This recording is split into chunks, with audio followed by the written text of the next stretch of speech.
Welcome to this very special edition of Renee Reports for World AIDS Day, today, December 1st.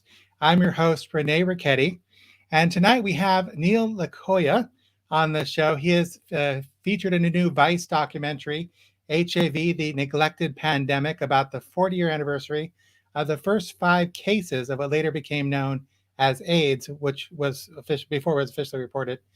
He is also the founder and board president of Full Spectrum, which seeks to enhance and sustain LGBTQ diversity, inclusion, and access within the cannabis industry and community. But first, I did want to discuss an article I wrote about Lifelong's food and nutrition program known as Chicken Soup Brigade. One second.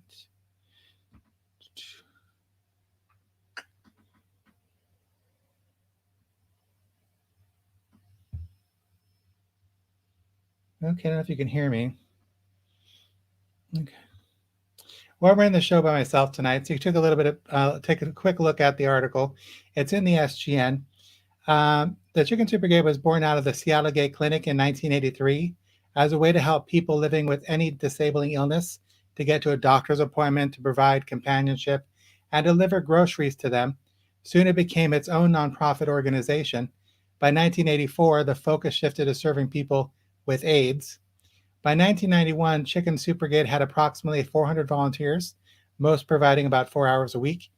In 1996, it expanded its services to include anyone who is HIV positive. Its client base expanded from about 350 individuals in 1990 to over 900 by 1997. In June 2000, Chicken Soup Brigade and the Northwest AIDS Foundation announced their intention to merge to form Lifelong AIDS Alliance in 2001. Today, the organization is named simply Lifelong to better fit its changing client base and shifting mission. Lifelong's Chicken Soup Brigade program has faced new service delivery obstacles during the COVID-19 pandemic, as you would assume, including shifting to home delivery and moving its support services to phone or virtual appointments. Their Welcome Home program has been providing 4 weeks of 14 meals to individuals discharged from an inpatient stay, including those with COVID-19. Lifelong's week-long silent auction kicked off today and runs through December 7th. The auction will raise vital funds to support more than 6,000 people living with HIV and other serious illnesses, with nutritious food, safe and stable housing, and other critical services they rely on to achieve their best health and their best life. They say COVID brought hundreds of new individuals and families to them who need nutritious food, safe housing, and a compassionate health advocate. Visit lifelong.org to register and bid on packages featuring local artists, eateries, and one-of-a-kind experiences. Check out my link tree. The address is at the bottom of your screen. Or go to sgn.org to read the article. I have a quick promotional video for Lifelong that I'd like to show. Let me roll that clip. Lifelong exists to make sure that no one faces illness and injustice alone. When we first started out 35 years ago, folks were facing the AIDS epidemic, and they were facing not only illness, but the injustice that came with it, the stigma, the barriers to care. And so the community came together and not only provided that compassionate and support, but fought for people's rights. And so over time, that model grew and grew, and now we're able to do that same thing with people who have all kinds of different needs all across the state. Working with Lifelong, I feel like I'm even more ingrained in the community. They had a delivery route here in the Auburn area that I guess they had not been filled for many years. They always had to have, their staff do it. So I was like, sign me up, So, and there's a lot of people in this community who are, they're on the brink. So it's nice knowing that you're able to help. Sorry. Be able to help them out. So, yeah, it's good. Our meals are they're all prepared fresh from scratch here in the kitchen. We find that there is a connection between food and health. And we know that the food that we're providing is incredibly important for people who are living with chronic illnesses. The research shows that when people have nutritious meals, medically tailored meals, their health improves, their readmission rates into the hospital decrease. Their visits to the emergency room decrease. We also know that food is a tool of prevention. So if people have access to really nutritious foods, they can live long, healthy lives and may not develop diet-related diseases that so many people in America are experiencing. As we move into the future with Lifelong, I'm really excited about the work we've done to clarify our mission and to really look at our impact across all of the different areas where we help. I think that's just a huge opportunity for us to expand our impact and be able to better serve the community. And that's what we're going to continue to do, learn from the community about their needs and make sure that we're there alongside them fighting for their right to live a healthy life.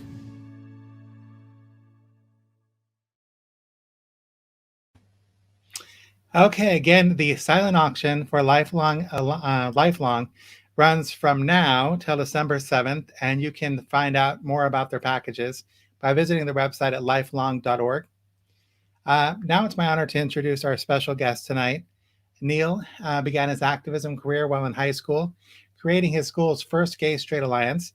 He started working with GLSEN, the Gay, Lesbian, and Straight Education Network, on local and national levels, creating safe space organizations in schools, K through 12, and college. In 2015, Neil founded the Pride of Ellensburg organization. He's also worked with the cannabis industry for several years in positions from bud tender to general manager, marketing director, and even a cartridge sales representative. Neil also helped organize cannabis events such as the 419 Party, Terp Festival, the Bud Tenders Ball, and the Cannabis Alliance's annual summit.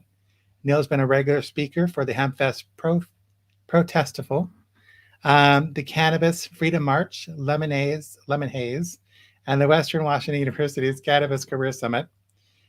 Recently, he is the founder and board president at Full Spectrum, which seeks to enhance and sustain LGBTQ diversity, inclusion, and access within the cannabis industry and community.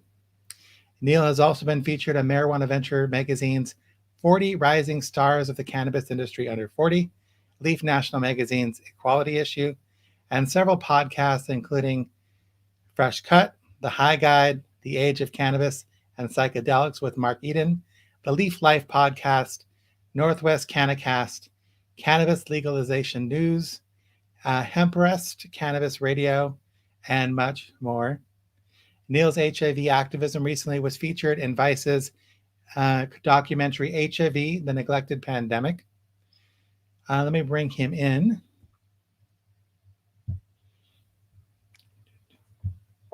Welcome to the show, Neil. Thank you so much for having me. I'm so excited to be here. It's really an honor to have you on the show, just not only because you were in the documentary, but because I know you personally and you're a fantastic, interesting individual. And so I hope our viewers will have an opportunity to get to see that too. I do understand that Full Spectrum actually had a connection to the Chicken Soup Brigade. Yeah. Can you tell us more about that? Yeah, I'm actually really excited that you have been showcasing the Chicken Soup Brigade program, because it is something that is really near and dear to my heart. And it's something that it just felt like it was something that we needed to do. It's something that we had to do as the cannabis community, to give back to the HIV and AIDS community.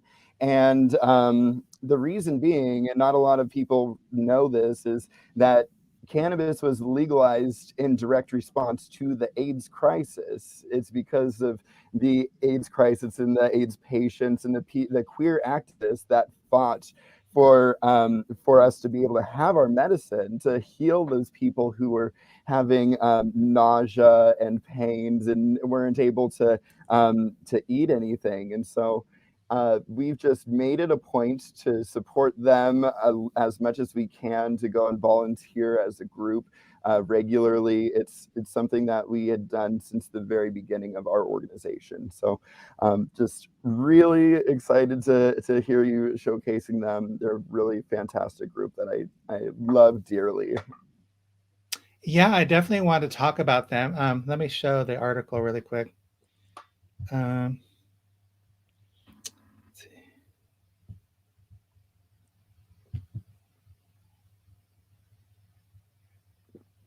I don't know if people can hear us while this is playing. I'm running the show by myself tonight. I don't got Amari Salisbury behind the scenes. Uh, but basically, what I wanted to say is the reason why I decided to feature Chicken Soup Brigade is because this was an organization that I was familiar with as a young queer person when I came onto the scene in the 90s. And they were doing fantastic work supporting people with HIV/AIDS.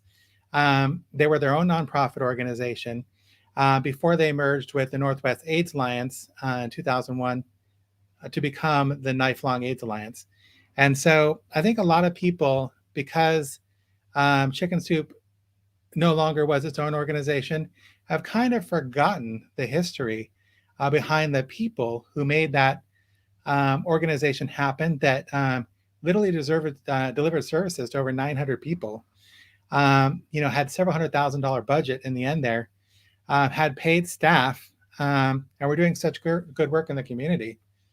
So it's so good for me to hear that you, let me bring you back in here, to hear that you were supporting that work. And it was very exciting for me to talk to the people at Lifelong and to hear from them about how they really have embraced the legacy that they've inherited, and that they really hold on to the Chicken Soup Brigade name. They have many of the same volunteers who've been volunteering since the early 90s. And they really, really, hold on to that heritage, which means a lot to me because I actually reached out to several people for the article. Unfortunately, none of them were able to provide comment. But it's so important to remember the early people who really spent hours, weeks, months, years, in the living rooms of people who are dying from HIV or AIDS. Mm-hmm. Luckily, people are living longer today. But can you imagine, holding someone's hand for weeks, months until they pass away?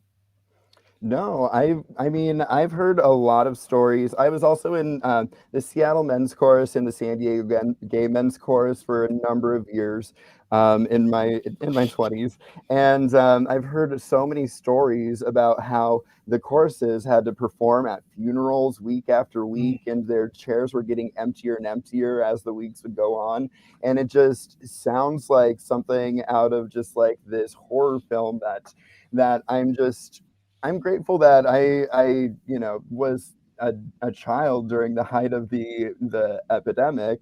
So I don't really remember a lot, and it wasn't connected with a lot of people personally at that point in time. But I've definitely heard a lot of stories from a number of people who have lived through it, and I'm grateful for where we are today with science and medicine and antiretrovirals, and I'm glad that it's no longer a death sentence that it once was. Yeah, absolutely. I remember when I came out, began to have relations with other individuals. The message back then was wear a condom or literally you could die. Hmm. Now, obviously, new medications were coming out that were extending people's lives at that time. But the memories of losing, hundreds and hundreds of men to, HIV and AIDS, was very much still in the memory of the LGBTQIA plus community. And I remember talking many times to George Bacon, who was the former publisher of the SGN, obviously before he passed. And he would just tell me about, issue after issue. They would run one obituary after another obituary after another obituary. And him and some Rick McKinnon, who was also another staff at the SGN, would talk about all the friends they lost. And, after, 6 or 7 names, it just kept going on and on. And I was like, I got the message. It sounds like a Yeah. terrible time to be an openly gay man or to be a part of the Hmm. LGBTQIA community back then. Yeah, just feeling like you don't really have the support of the government that took about 6 years to be able to say anything publicly about HIV and AIDS, or just the way that people have ostracized and outcast their families and had to find their own communities to support each other. I didn't know until recently that it was the lesbian community that really stepped up to donate blood for those that needed it in the height of the epidemic. So there's a lot of stories and pieces that I'm still learning, and I am grateful for those that made it through, that got us through, that are still with us today, that are still doing things, because there's still a lot of work to do. And we do need to keep HIV and AIDS in the forefront of people's memories and their focus. I know we've been really distracted with this other pandemic for the last 2 Yeah, years. And definitely. so a lot of things have been kind of sidetracked or segued from that.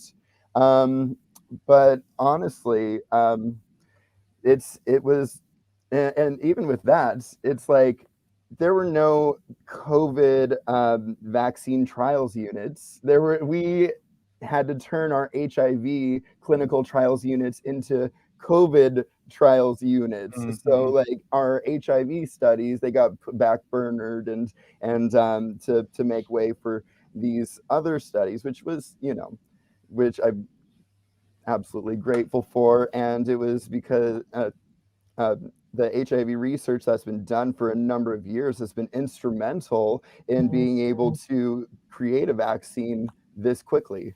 Mhm. So, Yeah, what I'm hearing is if we didn't have, the HIV vaccine trials units and the researchers already set up here in Seattle, we wouldn't have made the progress we did so quickly, for sure.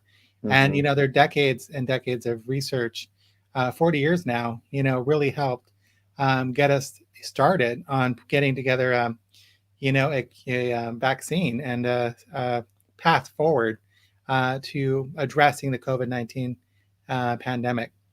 I did want to show a clip from Vice because I think it does a good job of doing what you talked about, talking about how money is being taken away from HIV/AIDS research to fund COVID-19 vaccine development and uh, new drugs and other efforts. So let me roll that really quick.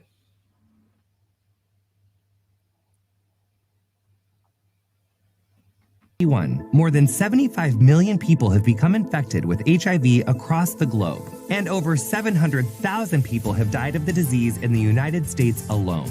Even today, there are approximately 1.2 million people living with the HIV virus, and they aren't just men from the gay community. Well, back in the day, they used to say that this was a white gay disease. Guess who the face of HIV is now?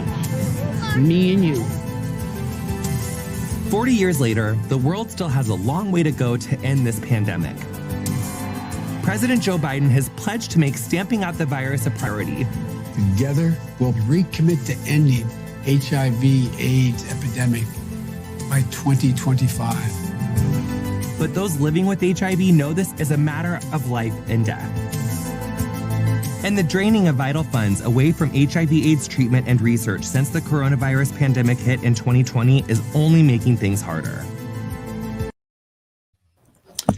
As you mentioned earlier, you were featured in this documentary, HIV and the Neglected Pandemic. And so I wanted to ask you, how did you become to be involved in this documentary?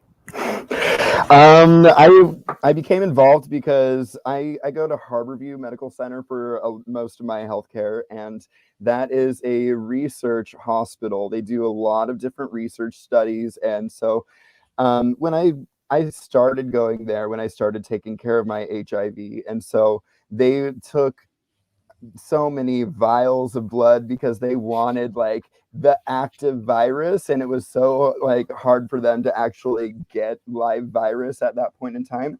So but I just got involved with these different research studies, and it just kind of snowballed, just one study after the next.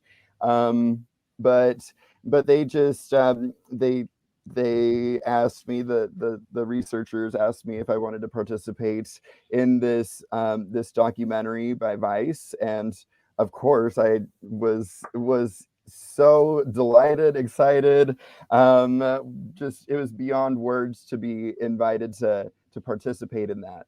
I had no idea at that point in time that it was going to be narrated by Jonathan Van Ness, or that we would have Dr. Fauci or Ongina or a number of other incredible individuals in that documentary as well. But it was just so well done, so packed full of good information. And I highly recommend anyone who hasn't seen it yet find it. It's available on YouTube. So, yeah. Luckily, I happen to have a long clip of your involvement in the documentary. You know I had to show it. Excellent. I'm so proud of you, honestly. I'm so proud of you. We'll talk about that later.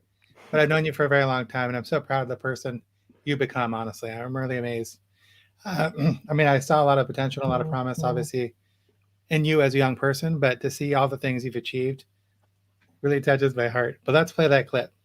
Oh, thank you. There's a lot of people who still just don't understand where we are now in 2021 with HIV. My grandmother found my meds and she kicked me out and was afraid to get my AIDS from a cough or a sneeze. From the public health standpoint, COVID has diverted a huge amount of resources. And so it has profoundly impacted our ability to continue with our HIV initiatives. We will undoubtedly see individual cases where we can look back and say, wow, if it hadn't been for COVID, this person probably would have been diagnosed earlier, started on treatment earlier, stayed on treatment, and been healthier. Washington State has the lowest HIV cases in the country, so let's see what we can learn from their example.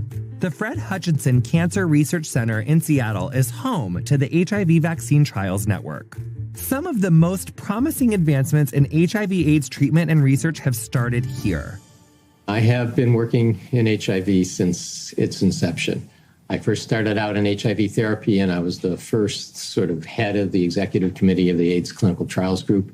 And we worked in antivirals, developing AZT, then 2 drugs, then 3 drugs. In 1987, the FDA approved AZT, its first drug for HIV/AIDS treatment. It was an antiretroviral, a drug that would stop the virus replicating in the body. The new drug, AZT, has been shown to prolong life, but it doesn't cure and is still only available to selected patients. And it rapidly became the standard treatment. The cost of a month's supply of AZT is about $1,100, and that's far from the only costs AIDS patients incur. But it was expensive and very hard on the body when used in the high doses initially prescribed. Well, being an HIV doctor was hard in the beginning. It really taught me the importance of touching, shaking a hand, being the person who, was able to comfort and act in a normal human way with the person who was so ill and who sort of knew that they were going to pass away and that you had not the tools that you wanted. It was really hard. And then AZT happened. I do think antiretroviral therapy has saved more lives than any other therapy globally. And so it's been sort of an amazing achievement that we've been able to take a disease in which everybody died to now, if you take those medicines, you can live 40 years. And if you're going to pass away, it's because you're going to pass away of heart disease or cancer. What we've done is really quite amazing.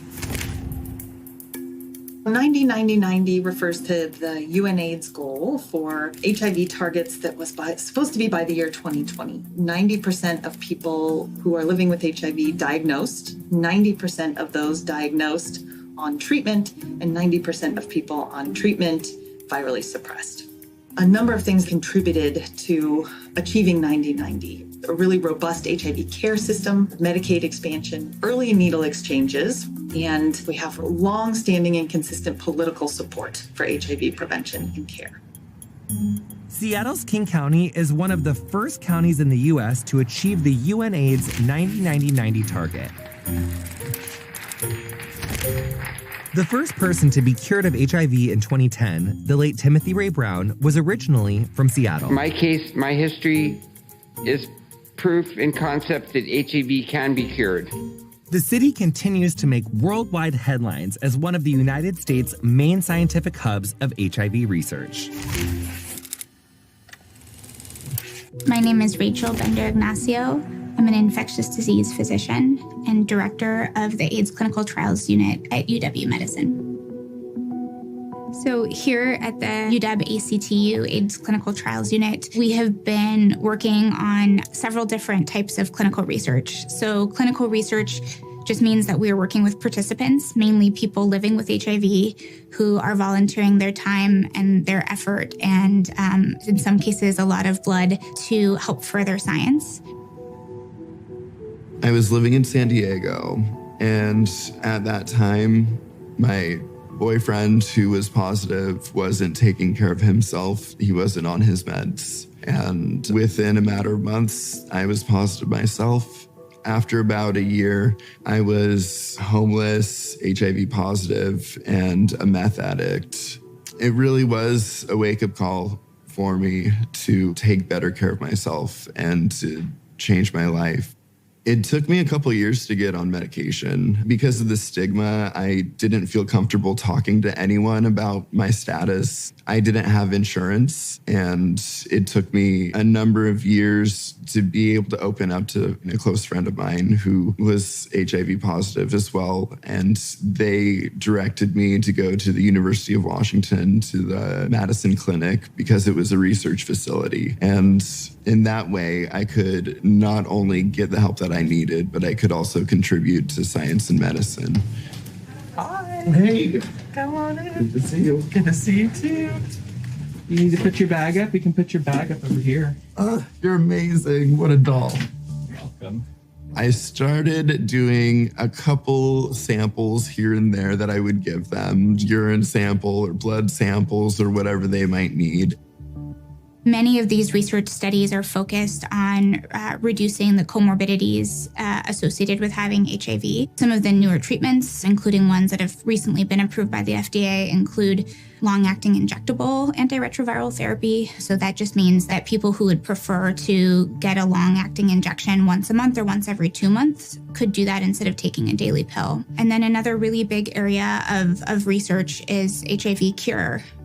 So to date, there have really only been a couple of people in the world who've had what we call a sterilizing cure. And a sterilizing cure means that HIV cannot be found within that person's body. That would maybe be the best case scenario, but a functional cure essentially means that someone is in remission, either permanent or temporary remission from HIV, meaning that they don't need to take antiretroviral therapy to keep their virus at bay. And so I think this is probably a more realistic scenario, at least for the next several years.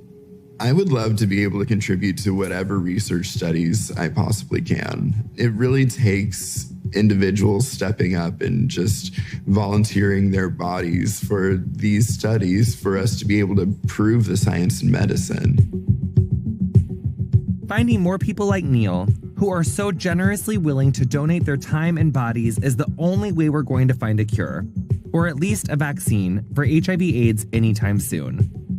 But even with their help, finding a vaccine in time to hit President Biden's 2025 target feels ambitious.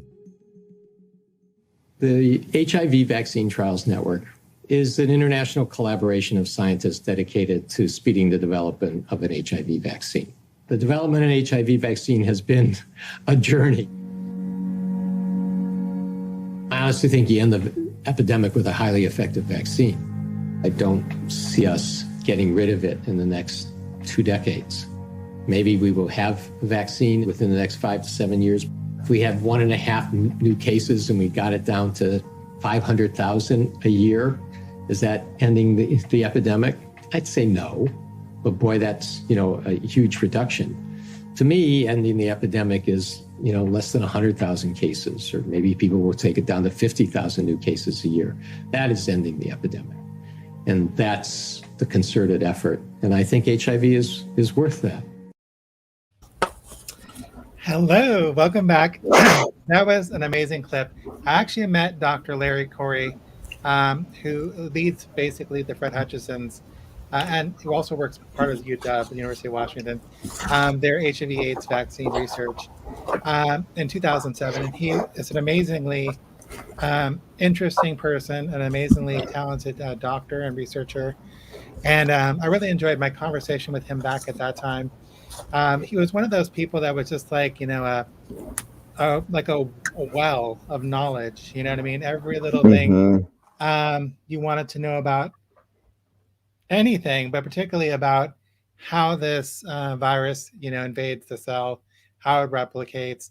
And he explained it to me, believe it or not, in a way that I understood and that I can recall, all these years later. I have nothing but mad respect for him. But he does bring Yeah. up a good point that Seattle has been at the forefront of HIV/AIDS Mm-hmm. research for some time. Yeah, yeah. I've actually had the honor and privilege to work for Fred Hutch myself with the HIV vaccination trials unit. Shortly after I was getting myself taken care of with my own HIV meds and things, I got a job with them as an outreach specialist. So I would go out and I would strategize how to find people to take part in the research studies. So depending on what the study was for and who qualified for it, we would go out to, the colleges or church groups or to the gay bars or where the bathhouse, wherever we were going to find the specific communities. And so that really helped me more than anything to be able to get comfortable talking about HIV in a way that's accessible for drunk people to understand and like be able to convince them to donate their bodies to science too.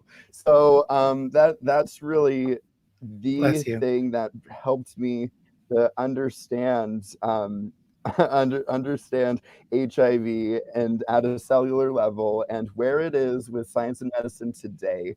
And so that experience was just such an honor and privilege to work with this team. And then and of course after leaving there and then after I became undetectable myself as well, I was able to participate in more studies, which I've been so grateful to do.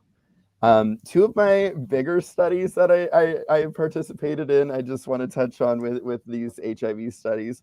One was an immunity booster vaccine for people who already have HIV. So there's this theory that the HIV reservoirs could be reached with electrostimulation. So when you're undetectable, like the virus is out of your, like mostly it's like out of your system, but it's tucked away in little reservoirs that are hidden and you can't really find them.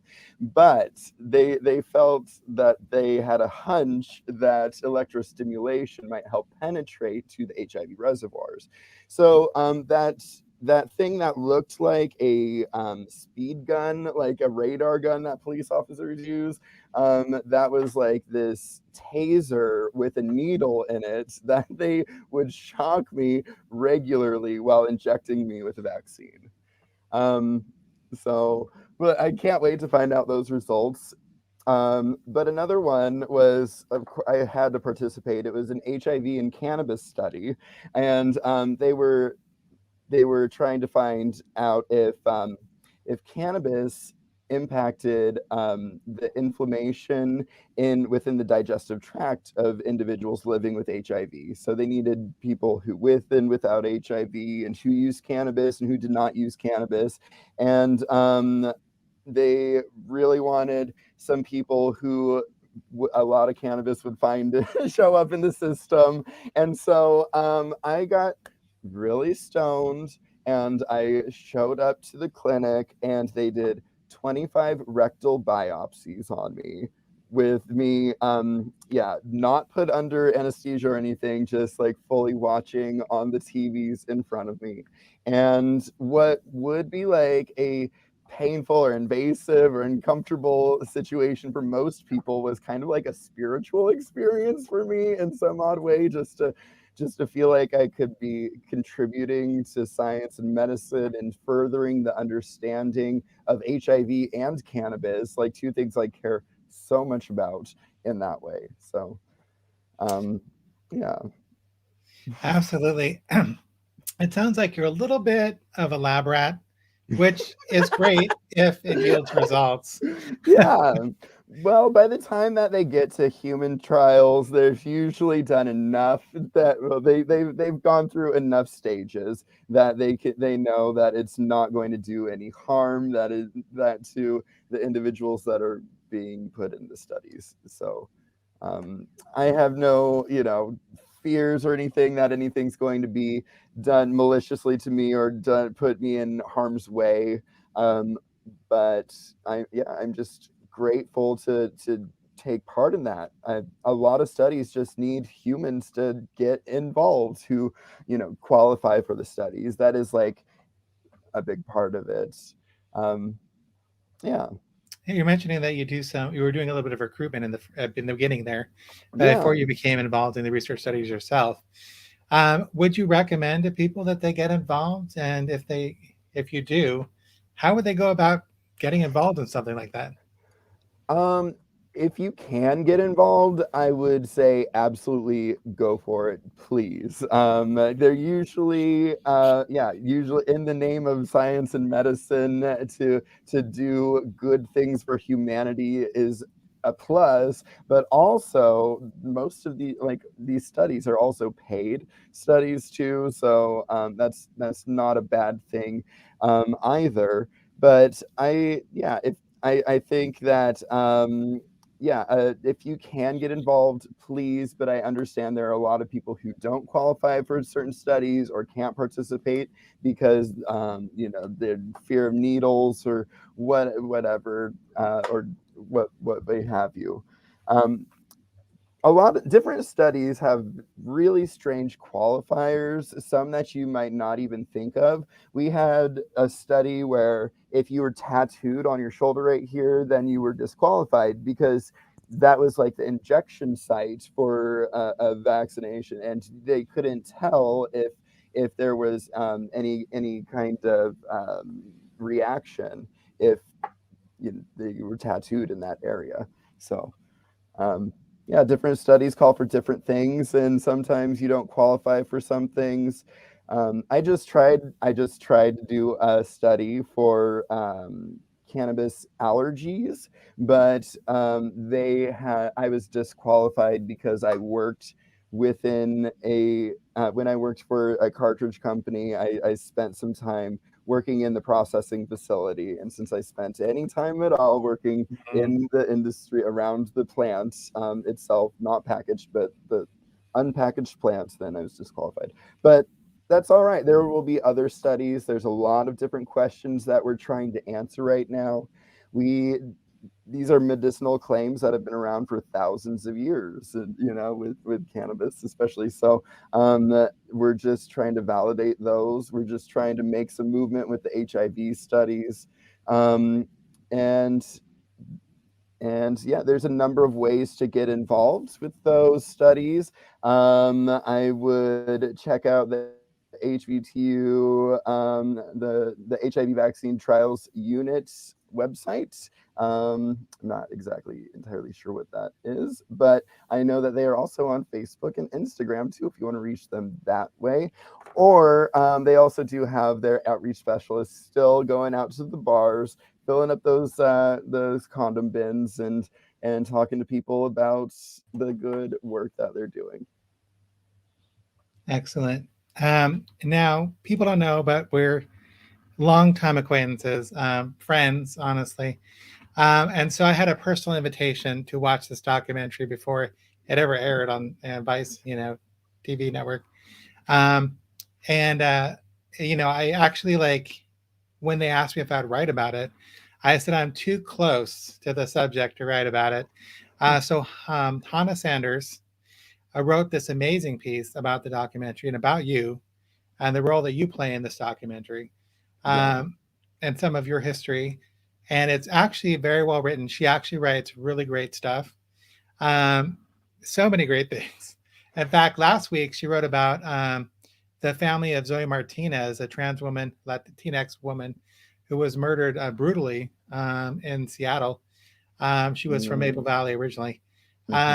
And that story about the family and what they said at the Trans Day of Remembrance on November 20th in Tacoma is also on the sgn.org website.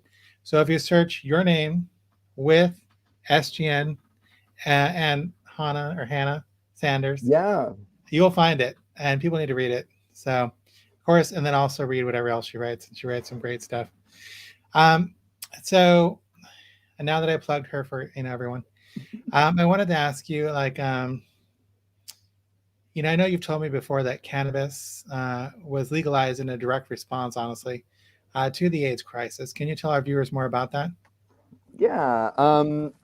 Well, I love telling people first and foremost, like this country was founded on hemp and cannabis. It's known to be the first agricultural crop grown by humans. It was King James, of the King James Bible, mandated that colonizers were required to grow at least 100 hemp plants. So it was required by law that they had to grow that citizens had to grow weed or had to grow hemp and send it back to the mothership, the mainland. And so I do love to let people know, like, yeah, our Declaration of Independence was written on hemp paper. Our first $10 bill was made out of hemp as well. So hemp and cannabis was legal in the United States for 300 years, and then it was made illegal for 60 years. So in the grand scheme of the United States, like, I don't know what we're doing here with it, with so much red tape still. But anywho, moving back to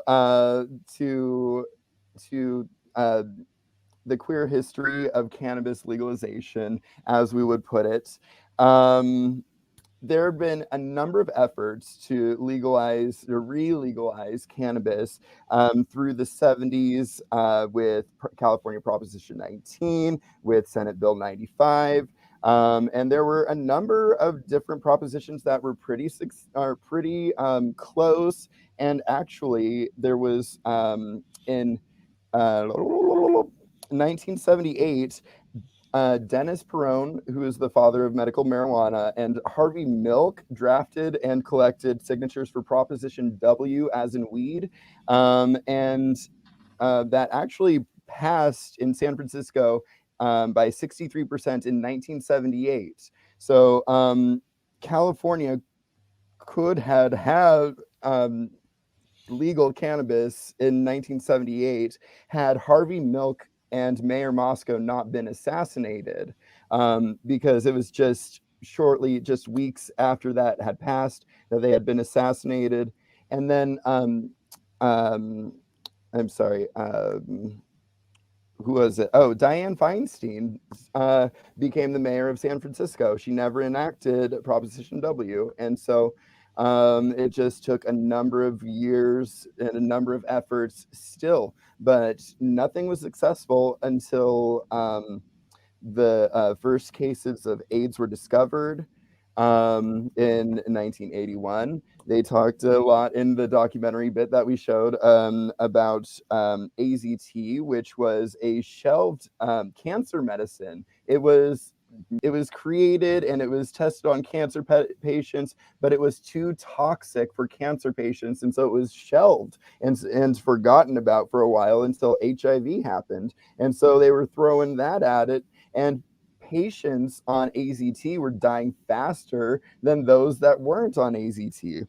So back in around 1981-82 time period, there were two really iconic individuals, Dennis Perrone and Mary Rathbun, who were selling brownies. They had a weed market already. They were already kind of doing things, but Mary got busted, and she got popped with her pot brownies from an undercover cop, and she was sentenced to she was sentenced to do all this community service, but then the AIDS crisis happened, so she started giving her time and efforts to different AIDS services, the gay thrift shop, and then an AIDS support group. But she had been arrested. The news loved that this little old lady who was selling pot brownies kept getting arrested, and so with each arrest she would get more attention, national global news attention, and they called her Brownie Mary, who we know and love today. But yeah, all through the 80s, the police, the FBI were raiding the gay community, the gay bars. They were coming in to just cause all these problems. So in 1990, Dennis Perrone was raided his home at the Castro Castle, with his lover Jonathan, who was dying of AIDS, was very thin and just dying of AIDS. And so they raided the Castro Castle. They found 4 ounces of Thai weed. They arrested Dennis. Dennis was jailed. And while he was in jail, he was just thinking about his partner who was sick and needed cannabis, needed something. And so he just came up with this idea to create a cannabis buyers club, kind of like how they had the Dallas Buyers Club with HIV meds.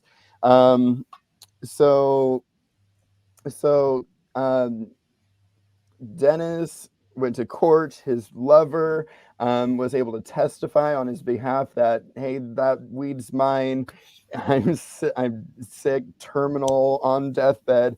And then he passed away just a couple weeks shortly after that.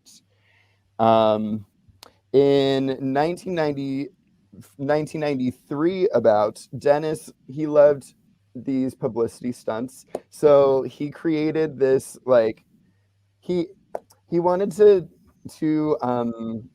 bait the cops essentially into arresting him, and so that they would have to go to court and fight it and make cannabis legal. So he created this pretend weed cafe and invited all of these patients to come, and invited the news to come and put them on the news to tell their stories about how cannabis was helping them with their ailments. And I think that was really the first time that it was linked publicly as a health remedy, as a health aid, something that was really helping these people. And so after that had happened, there were like 300 gay men were calling up the news station. We're like, hey, where can we find this club? And it didn't exist. So Dennis set out. He was like, okay, I guess we got to do this for real. And so they got a 5-story building in San Francisco and had created the San Francisco Cannabis Buyers Club, which was very illegal, but it was really needed for those patients, and they ran it there for about 3 years or so in the mid-90s.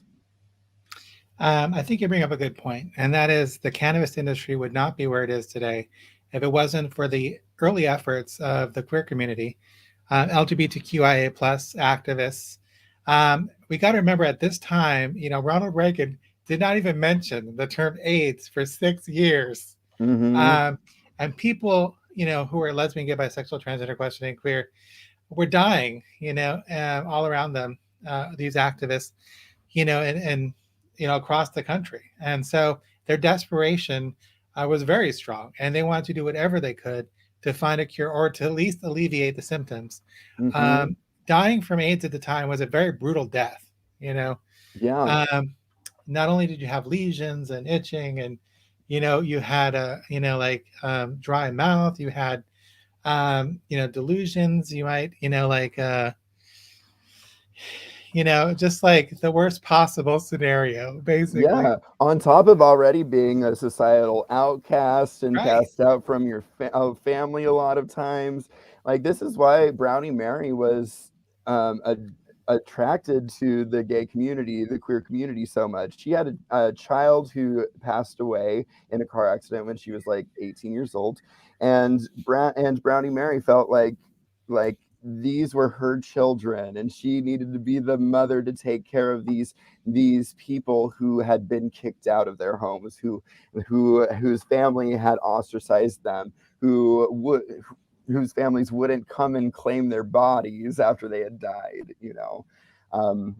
So it was just, yeah, absolutely horrific time period. And it really was. Dennis Perrone was actually the co-author of California Proposition 215, which was the very first piece of legislation that passed in the United States. So so it really was the queer people that had pushed through their efforts for being recognized with HIV. And it was a lot of celebrities that made a difference at that point in time as well, just being really outspoken. And I don't think it was until Ronald Reagan's own personal friend had gotten HIV until he actually bothered to say anything. It was an actor whose name I'm forgetting at the moment, but yeah, it just until tragedy affected them personally, they didn't care about our community and what it was doing to us for about 6 years until that point. That's why I love what you're doing with Full Spectrum, because really you're claiming this part of the LGBTQIA plus legacy when it comes to cannabis. Can you tell us first a little bit about your organization, and then of course about your upcoming conference? Yeah. So I got into the industry, and it was kind of a struggle because I didn't really, didn't really understand how homophobic that the industry was, or not accepting that it was. But after discovering that there were a number of different organizations for other kinds of minority groups and other things around the industry, I decided that we needed one for us. We needed something for our people to have as well. So we started off as the Queers of Cannabis in 2018 in the fall, and we've just grown as a community. We focus a lot on education, on networking, and doing community service in our local communities. So we've done I've done a series of webinars that you can find on our YouTube, including the Queer History of Cannabis Legalization, the Beginner's Guide to Gender, recruiting and retaining diverse talent, and other resources and information that's really great for our community to have.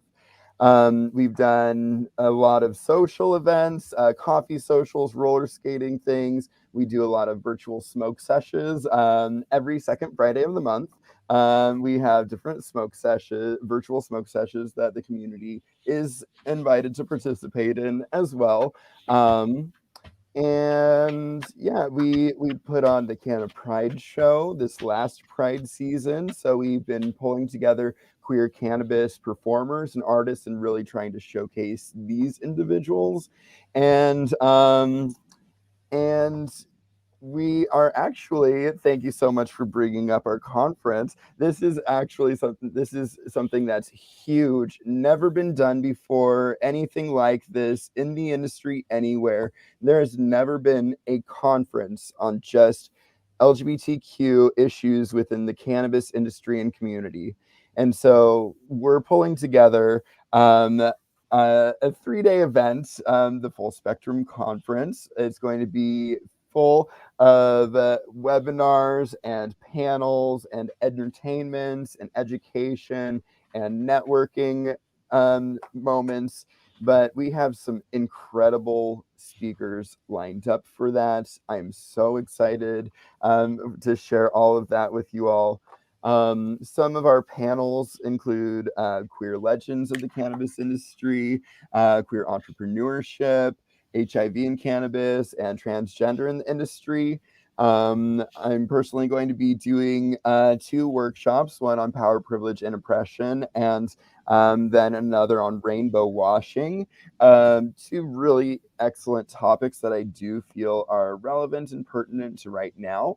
But yeah, we're also going to be kicking it off with the Purple Party on that Friday night. We're going to have different queer cannabis entertainers for you, just to bring people together and celebrate too. There's never been anything like this, and so we're just really trying to pull together all these different amazing people that we've been finding all over the country and the world, and just bringing them together and showcasing them in their specific particular talents and their businesses as well.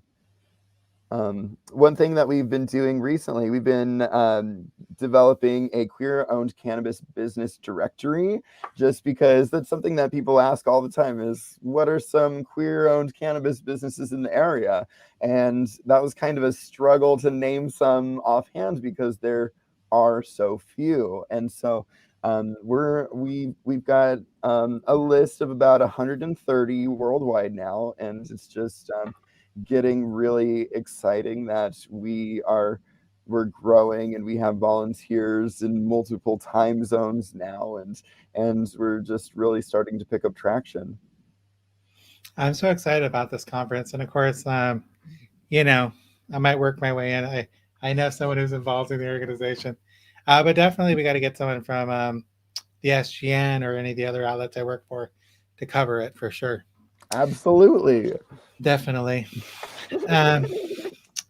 So, an unrelated topic. I did talk to Dr. Anthony Fauci in March for Unite Seattle magazine. I did a cover story for them.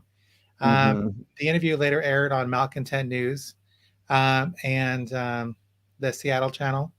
It's been inducted into the Seattle Channel City of Seattle Digital Archives, excuse me. And so I talked to him about a lot of different things, especially HIV/AIDS, obviously, because folks don't know, but like literally he was very involved. And he was well known at the time for his role in leading the U.S. government's response to the HIV/AIDS pandemic. And in 1981, he actually led the team of researchers looking into the virus that causes, AIDS, HIV. According to the CDC, he's made seminal contributions to the understanding of how HIV destroys the body's defenses, leading to susceptibility to deadly infections. He's one of the most, cited researchers on HIV and AIDS and a variety of different things, honestly. And so I thought I would show a little clip before we leave tonight. Let me pull that up. And let's see.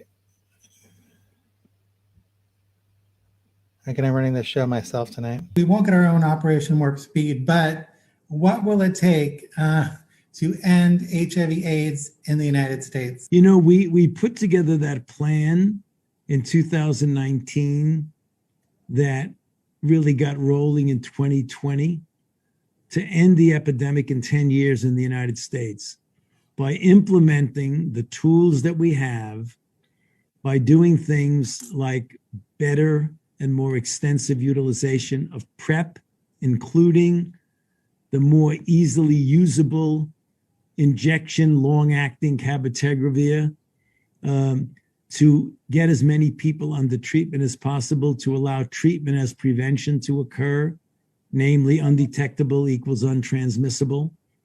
That's an important area. And then finally, to get a moderately effective vaccine.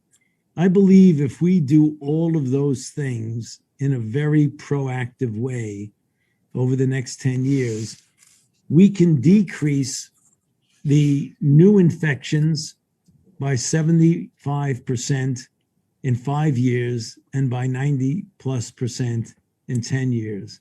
So I still hold the hope and the anticipation is that by the time we get to 2030, we will have ended HIV as an epidemic, ended as we know it. I don't think we're going to eliminate it, and I don't think we're going to eradicate it, at least not in the very foreseeable future.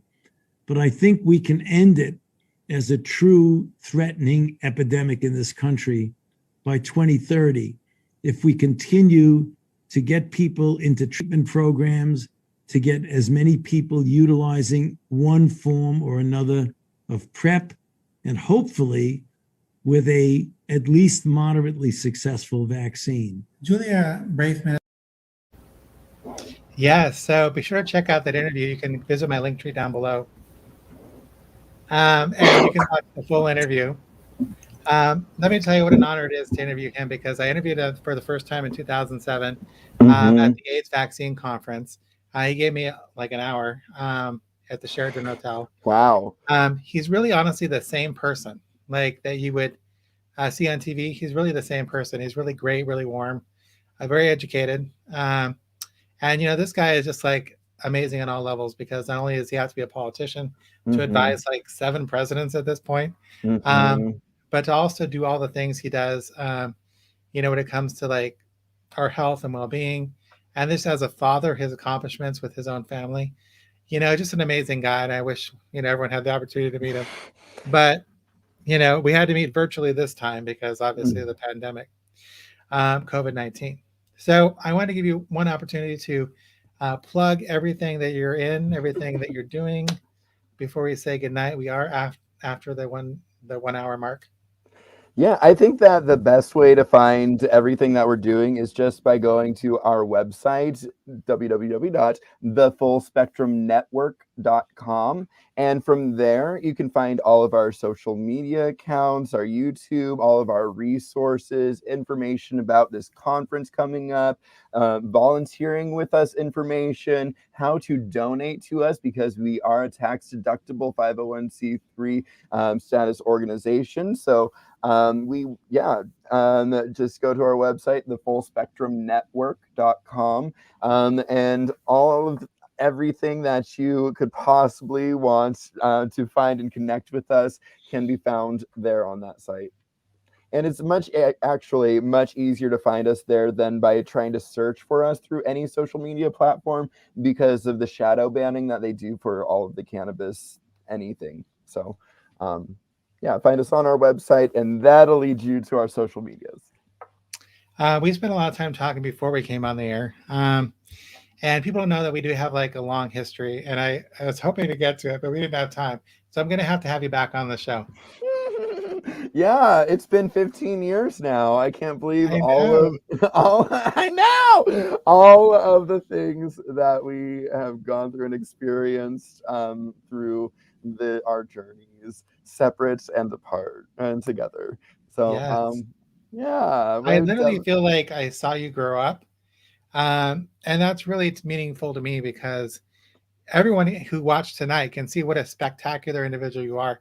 Not only your activism, not only the organizations you founded, like Ellensburg Pride, the Full Spectrum, but all the things you've done in the cannabis industry, and really educating the community about the legacy that the queer community has with cannabis.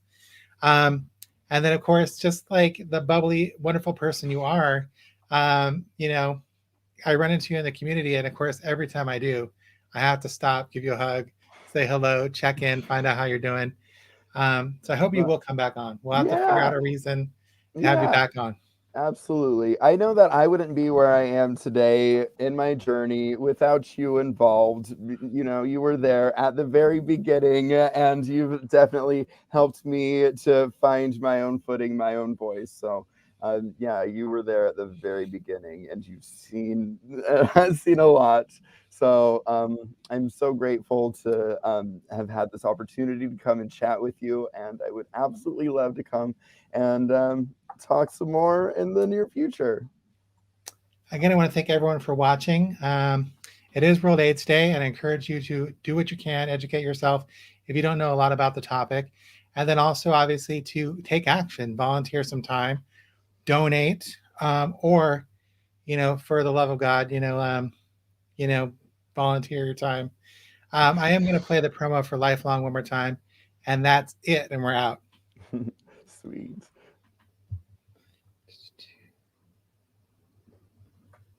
Lifelong exists to make sure that no one faces illness and injustice alone. When we first started out 35 years ago, folks were facing the AIDS epidemic, and they were facing not only illness, but the injustice that came with it, the stigma, the barriers to care. And so the community came together and not only provided that compassionate and support, but fought for people's rights. And so over time, that model grew and grew, and now we're able to do that same thing with people who have all kinds of different needs all across the state.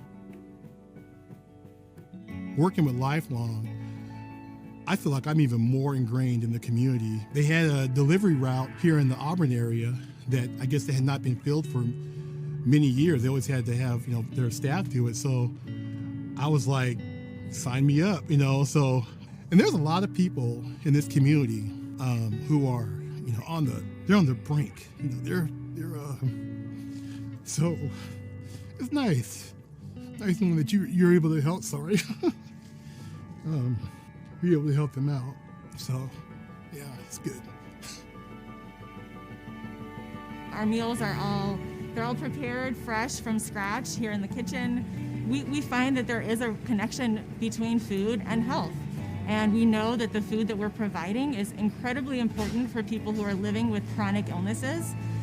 The research shows that when people have nutritious meals, medically tailored meals, their health improves, their readmission rates into the hospital decrease, their visits to the emergency room decrease. We also know that food is a tool of prevention. So if people have access to really nutritious foods, they can live long, healthy lives and may not develop diet-related diseases that so many people in America are experiencing. As we move into the future with Lifelong, I'm really excited about the work we've done to clarify our mission and to really look at our impact across all of the different areas where we help. I think that's just a huge opportunity for us to expand our impact and be able to better serve the community. And that's what we're going to continue to do, learn from the community about their needs and make sure that we're there alongside them fighting for their right to live a healthy life.